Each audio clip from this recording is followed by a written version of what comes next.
Atos capítulo 15. Pelo que julgo eu, não devemos perturbar aqueles que dentre os gentios se convertem a Deus. Versículo 19.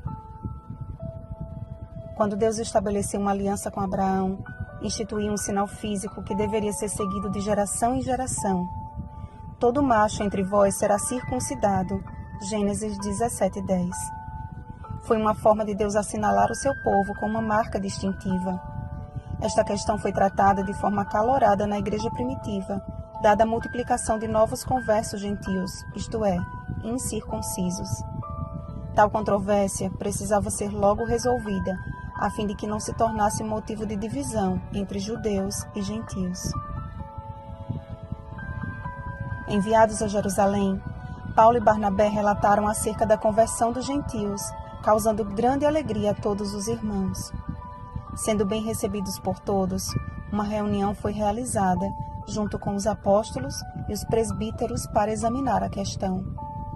Percebam que, surgida a controvérsia, trataram logo de resolvê-la, a fim de chegar em comum acordo. Afinal de contas, era natural os judeus conversos sustentar algumas de suas tradições, dada a importância da aliança e do que ela significava para o seu povo. Jesus mesmo foi circuncidado no 8º dia após o seu nascimento. Lucas 2:21.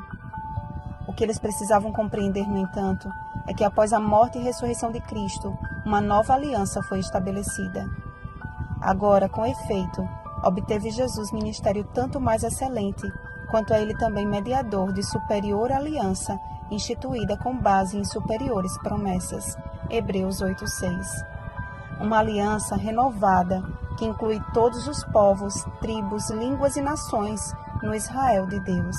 Gálatas 6:16. O apóstolo Pedro declarou: "E Deus não estabeleceu distinção alguma entre nós e eles, purificando-lhes pela fé o coração. Mas cremos que fomos salvos pela graça do Senhor Jesus, como também aqueles o foram." Qual foi o resultado de tais palavras?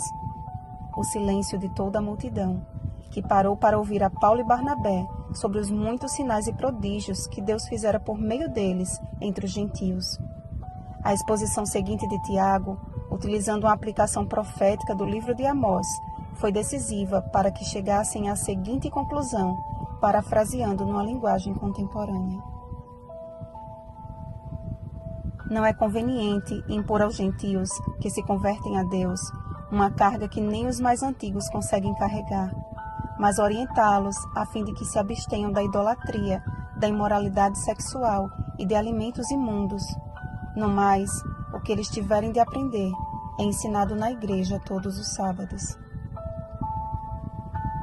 Esta coerente e sábia decisão, orientada pelo Espírito Santo, foi escrita e enviada às igrejas, através de Paulo e Barnabé, além de Judas, chamado Barsabás, e Silas, homens notáveis entre os irmãos. Ou seja, a cúpula da igreja enviou homens cuja credibilidade era notável e cujo testemunho confirmava cada palavra daquela epístola. Não que fossem homens sem defeitos, mas que por palavra e por ação revelavam a boa obra transformadora do Espírito Santo. Sempre zeloso em obras, Paulo não tolerou a ideia de ter em sua companhia alguém que já o havia deixado na mão. A insistência de Barnabé em dar uma segunda chance a João Marcos não agradou a Paulo, de tal modo que vieram a separar-se. Tal fato, porém, não atrapalhou a obra, mas a expandiu, formando mais uma dupla missionária. Precisamos hoje ter a mesma coerência com a qual agiram os líderes da igreja primitiva. Assuntos conflitantes não devem ser estendidos em contendas e debates que, ao invés de somar para Deus, causam divisões desnecessárias.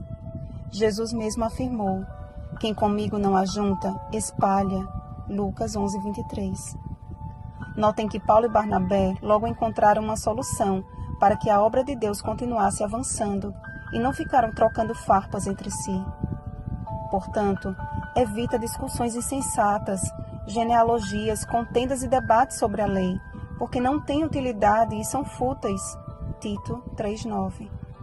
Avança no sentido de apresentar a Jesus através de uma vida notoriamente guiada pelo Espírito Santo. Quem entre vós é sábio e inteligente? Mostre mansidão de sabedoria mediante condigno proceder as suas obras. Tiago 3,13. Para que pela Igreja a multiforme sabedoria de Deus se torne conhecida agora. Efésios 3,10. Que as nossas palavras e ações sejam bênçãos aos nossos semelhantes, de forma que se alegrem pelo conforto recebido. Bom dia, homens e mulheres notáveis. Rosana Garcia Barros.